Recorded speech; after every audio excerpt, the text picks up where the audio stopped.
China's military announces new drills around Taiwan, keeping up pressure following unprecedented exercises in waters around the country. The Prime Minister of St. Vincent and Grenadines is visiting Taiwan to deepen bilateral ties just after China's military drills. Taiwan's National Palace Museum speaks out against online rumors, saying there are no plans to relocate its artifacts. And that's a wrap from Tainan as Taiwan wins the bronze medal in the Under-12 World Baseball Cup.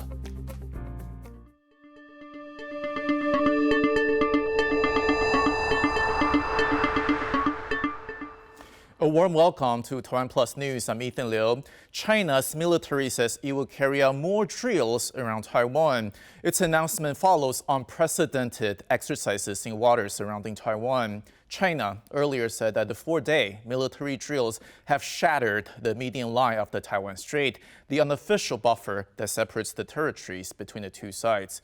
Louis Watt reports. A fighter jet prepares to leave an Air Force hangar in Hualien in eastern Taiwan. Before it takes off, a Harpoon missile is loaded on board.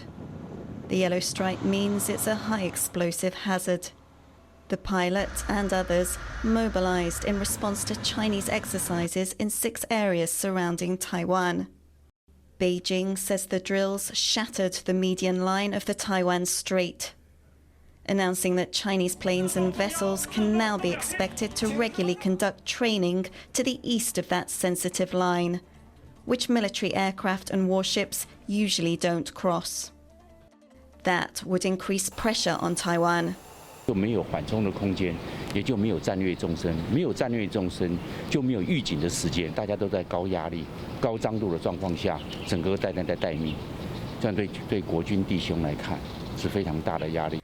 US Secretary of State Antony Blinken, on a visit to the Philippines, said Beijing was changing the status quo. That status quo is founded on something that was clearly understood for decades, and that is the differences between Taiwan and the mainland need to be resolved peacefully. And what we've seen China do over the last few years is move away from a peaceful resolution of differences to doing so coercively and potentially forcefully. China claims Taiwan as part of its territory, but Taiwan has its own government and operates independently. Beijing's latest show of force came in response to the high-profile visit of US House Speaker Nancy Pelosi last week. Taiwan says China hasn't just been launching a military campaign, but also information warfare. The military on Sunday disputed Chinese reports that their warships had sailed into Taiwan's territorial waters. It said a purported picture of a Chinese soldier on a warship looking towards Taiwan's coastline was fake. Taiwan says it's strengthening defenses on all fronts. Later this week, the army will carry out live-fire drills in Pingdong in the south to test combat readiness. But Beijing is signaling that such exercises and calls for restraint from Taiwan and its allies will do little to make it change its course. Ricky and Louise Watt for TaiwanPlus. While in the Philippines, U.S. Secretary of State Antony Blinken met with the country's President Ferdinand Marcos Jr. in Manila. Blinken is the highest-level U.S. official to visit the Philippines since Marcos Jr. took office in late June. The two reaffirmed the friendship between their countries, as well as a mutual defense pact. Blinken and Marcos Jr. also discussed U.S. House Speaker Nancy Pelosi's visit to Taiwan last week. Perfectly candid. I did not think it raised the intensity, it just demonstrated how the intensity of the conflict has been. It actually has been at that level for a good while now. UN Secretary General Antonio Guterres says that the world now faces the risk of nuclear conflict for the first time in decades. He was speaking in Japan, where he marked the 77th anniversary of the first atomic bombing, the U.S. attack on Hiroshima during World War II. Guterres called on countries with nuclear weapons to pledge not to use them in the first strike. Guterres said the world is moving backwards when it comes to nuclear disarmament. We have now 13,000 nuclear bombs in the world, and we are seeing huge investments in modernizing nuclear arsenals. So this is the moment to say, stop it. That the billions that are being used in this arms race need to be used fighting climate change, fighting poverty, addressing the needs of the international community. While China's live-fire exercises have provided a clear reminder of the military threats facing Taiwan, there's another, yet less visible, danger. Taiwan has experienced a spike in incidences of cyber attacks since the visit by U.S. House Speaker Nancy Pelosi last week. Government websites and even convenience stores have been hacked as part of a campaign which President Taiwan calls information warfare.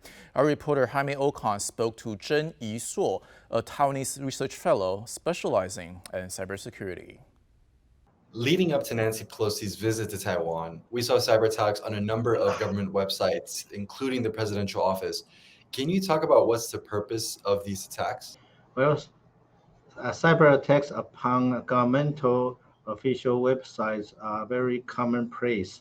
The primary purpose behind these cyber attacks would be to create as much panic, anxiety as possible, because government official websites are usually for the purpose of service, provision of service. So this kind of attacks serve two major purposes. Number one is to undermine the governmental governance function. Number two is to create a kind of the cognitive or warfare or cognitive operation effect, try to create a panic, confusion, and anxiety. Taiwan's president also warned the public about this information warfare initiated by China through these cyber attacks and the spreading of fake news. But what can everyday citizens do to help stop the spread of misinformation? The least they can do is to, first of all, to try to think before they leap, before they spread the information. They can think twice whether this is disinformation or not. This is already cliche in Taiwan because we are so used to the kind of disinformation campaign initiated by external hostile actor. Why would you receive the kind of information at this time? And the timing. Timing is important. Taiwan has welcomed the Prime Minister of St. Vincent and the Grenadines with a gun salute. St. Vincent and the Grenadines is one of the 14 countries that recognize Taiwan. This is the 11th time that the country's Prime Minister, Ralph Gonsalves, has visited Taiwan while in office. President Tsai Ing-wen thanked him for visiting during a challenging time. Chinese military exercises around Taiwan wrapped up on Sunday. Gonsalves voiced his support for Taiwan as an island nation that shares common values of democracy and human rights. As in our own hemisphere, the Western Hemisphere, we do not like it and we do not support it when any powerful neighbor seeks to intimidate us or bully us. Taiwan's National Palace Museum is refuting online rumors that it plans to relocate about 90,000 pieces from its collection to the U.S. and Japan in response to China's military drills. The National Palace Museum has one of the world's most extensive collections of Chinese art, mostly artifacts brought over from China for protection during the Chinese Civil War. The museum says the rumors are fake news and that it has no plans to relocate them. 我们在第一时间呢，马上就以官网跟那个国内的社群媒体呢，严正的声明，绝无此事。69万件全部都是精品，而且呢，每一件都是值得我们国人来珍惜的。The 2022 Under-12 Baseball World Cup came to a close last night in southern Taiwan. While the United States secured a fourth title in 5 years, Team Taiwan also had a night to remember. Our reporter Ken Ning has more. Fielders right, and ball is hit high and deep and gone! The moment Taiwan's starting pitcher Wu Shenzhi hit a 3-run homer to right center field at the bottom of the second innings, giving Taiwan a 4-2 lead. Wu's big hit meant Taiwan was in pole position, but rain over the venue in the southern city of Tainan meant the game was soon delayed for 2.5 hours. When play resumed, Dominican third baseman Marlon Polanco quickly smashed a 3-run homer to left field to put the visitors back up 5-4. But it was Taiwan who ultimately managed to come out on top, scoring another 5 runs to close out the tie led by pitcher Cho Yun-zhou, who closed out the game with 3 scoreless innings to seal the victory 9-5.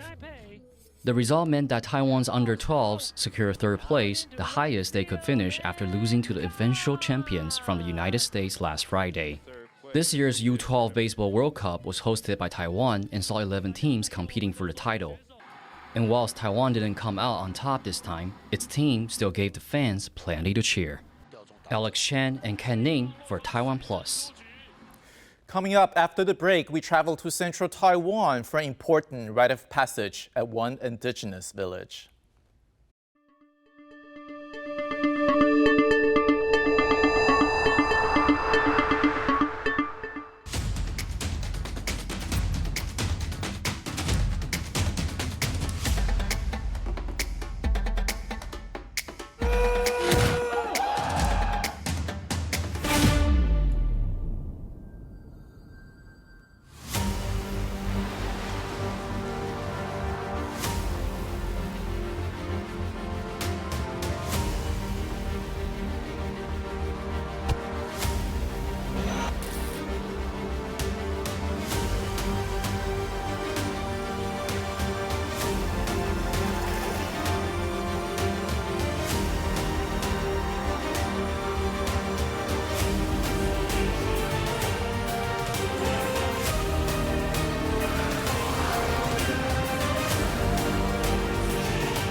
Taiwan 最有人情味的地方。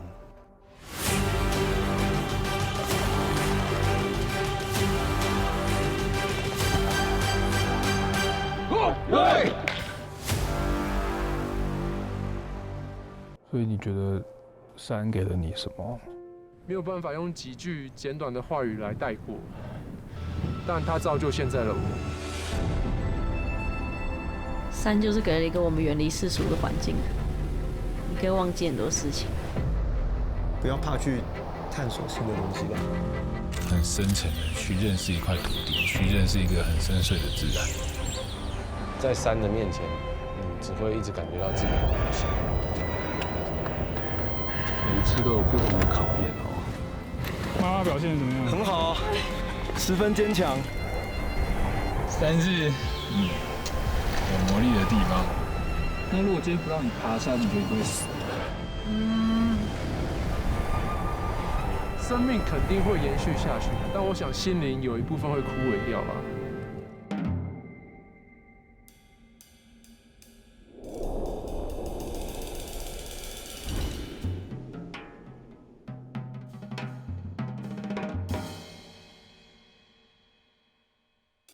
I'm Rick Lau for TaiwanPlus. For more stories from Taiwan and around the world, download the TaiwanPlus app.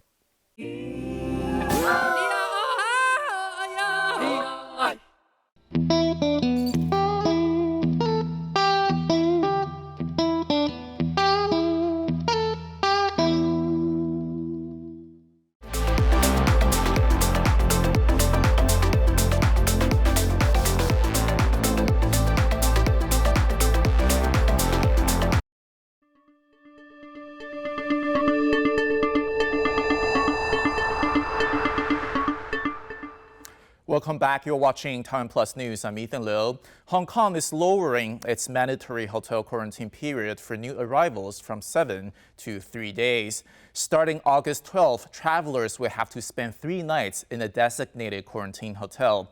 This will be followed by 4 days of medical surveillance, during which they can leave their home if they test negative. But for that period, they cannot enter venues designated as high-risk areas. With one of the world's toughest quarantine regimes and border restrictions, Hong Kong has been largely isolated since the start of the COVID-19 pandemic.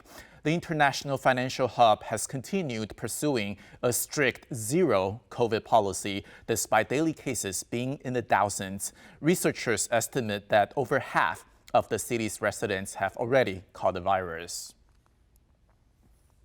A ceasefire between Israel and the Iran-backed Palestinian Islamic Jihad Group, or PIJ, has come into effect after at least 40 people were killed in several days of violence. The truce was mediated by Egyptian officials and came into effect late on Sunday evening local time. Palestinian officials say many of those killed were civilians, including children. Aid groups are warning of a deteriorating humanitarian situation after Israel closed crossings into the Gaza Strip. Israel says it preemptively launched attacks in the region last week because it had received information on planned PIJ attacks on Israel. That came after Israel arrested one of the group's leaders. Speaking in Iran, PIJ's leader said it was emboldened after the truce. العدو استهدف كسر الجهاد الإسلامي. نحن لم ننكسر وحققنا إنجاز وفرضنا الشروط التي ابتدأت فيها المعركة على العدو. هذا ببساطة كان الاتفاق بسيطا والإنجاز واضحا. After 10 years of construction, the Taipei Performing Arts Center has officially opened. The center cost the Taipei city government $220 million to build. Construction was filled with stops and starts. At one point, the center's main contractor went bankrupt and work stopped for nearly 2 years. The center contains 3 theaters, the 800-seat Globe Theater, the 1,500-seat Grand Theater, and the 800-seat Blue Box Theater. A total of 37 productions are scheduled for its first season. With China's extensive live-fire missile drills around Taiwan, air raid shelters have become a hot topic of conversation. There are many across the country, with some in the unlikeliest of places. Eric Gao looks at one tucked away where you can least expect. This cafe in Hualien City in eastern Taiwan seems quite normal, with customers chatting in the main shop. But the backyard hides a secret, a decades-old air raid shelter. 租任这间咖啡厅的时候就有这个防空洞，那应该是就是日据时期留下来的。 It's old and in poor repair. But with China's recent military drills around Taiwan, security and safety are on many people's minds. 然后来好几次，第一次看到，很珍惜。 There are thousands more shelters like this one across the country. They are in shopping malls, residential and commercial buildings, parking lots, and almost anywhere anyone can get to quickly, just in case. Kama Xu and Eric Gao for TaiwanPlus. Taiwan's capital is taking a big step in the fight against plastic waste. Starting in December, Taipei will ban the use of disposable plastic cups by drink shops, the first city in the country to do so. Stores will have the next few months to use up their current cup inventories and find alternate material options. This is part of the central government's efforts to limit single-use plastic by the end of 2024. An indigenous village in Taichung is celebrating its young people with a coming-of-age ceremony, the first it's held since the COVID-19 pandemic. As John Van Tres reports, it marks the passing on of traditional skills and wisdom to a new generation. In the mountain village of Tugabin, the 18-year-olds are gathered to mark a milestone. The village head presents the young men with knives and the young women with baskets, signifying that in the eyes of the community, they're now fully adults. The village head drains a cup of alcohol, making their transition to adulthood official. He then offers a prayer of thanksgiving. 也谢谢我们祖先，也谢谢我们的上帝，能够帮助你们，让你们都有健康的身体。 The knives and baskets aren't just symbols. Such tools have let the indigenous Atayal people survive in Taiwan's central mountains for countless generations. Before the day's done, these fresh-faced Atayal adults will need to prove they've mastered traditional survival skills. Armed with hunting guns and a knowledge of how to set traps, the men set out in search of game. The women will need to fetch water and prepare firewood to cook what the men bring back. It's a success. Before long, a mountain boar is cooking on a fire. The village hasn't held this ceremony since the COVID pandemic began. Community leaders are happy to have it back.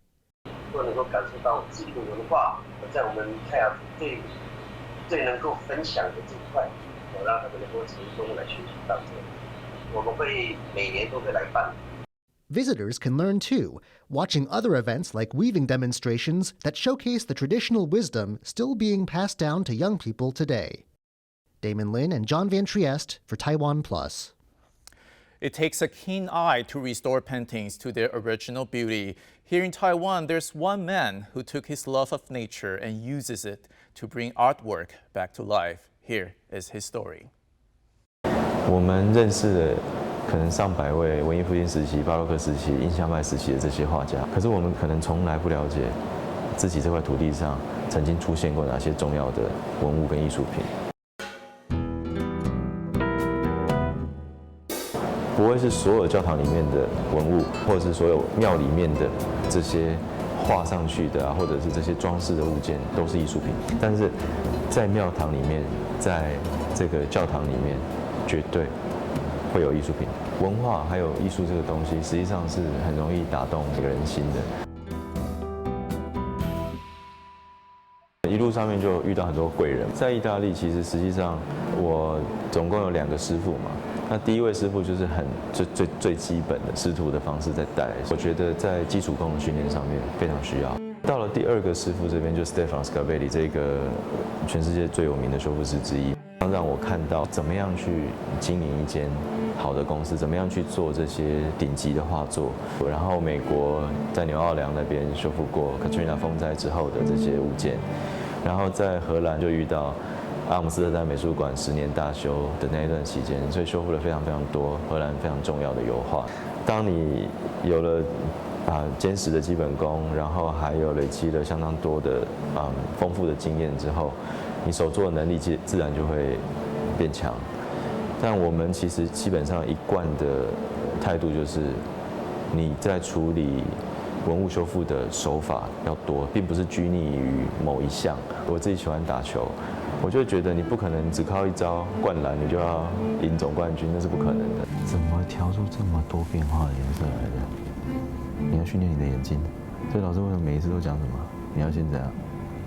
仔细观察，你一定要仔细观，不是观察，是仔细观察，有原因的。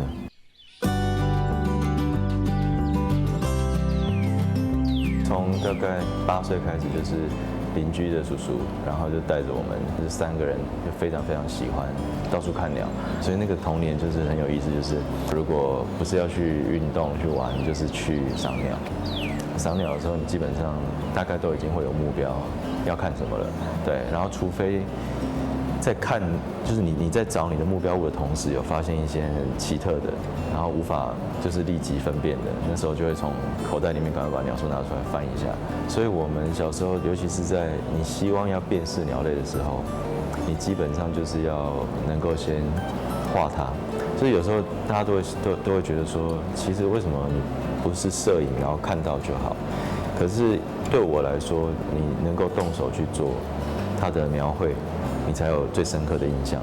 所以这些东西基本上是延伸到了后来的绘画，然后再来到了修复的专业。我很庆幸的是，从小除了这个有在美术的上面有受过教育之外，最主要的我觉得还是赏鸟上面，就是我能够很清楚的看到大自然的颜色，我的变色的能力上面是的确有比较好。做修复你需要知识上的养分，但那知识绝对不是修复而已，那是一个很全面的一个学习。当然，现在拿手机时间一定比书还多，所以我会告诉他们说，从几本薄薄的小本的书开始下手。马奎斯的那个《百年孤寂》就超棒的嘛。然后我的话，我就会推荐赫拉巴尔的那个《过于喧嚣的孤独》，超好看。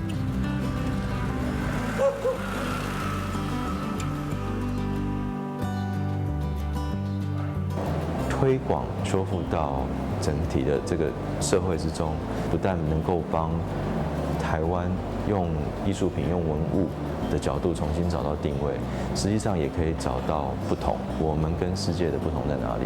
从欧洲回到亚洲，你可以感觉到亚洲它是飞快的在前进，基本上是不断在爆发能量的一个地方。但我在想的是，越快的速度，越快的网路，让人更难了解自己是谁。这个东西是我从修复工作里慢慢看到的。修复应该这样讲，它其实基本上是一段不断学习的一段历程。Thank you for watching TaiwanPlus News. I'm Ethan Liu. Finally, it's the Father's Day here in Taiwan today. We leave you with images of Diego, the head of a big family of gorillas, celebrating the day with his 2 sons. For more stories from Taiwan and around the world, please download the TaiwanPlus app. Stay safe, and I'll see you next time.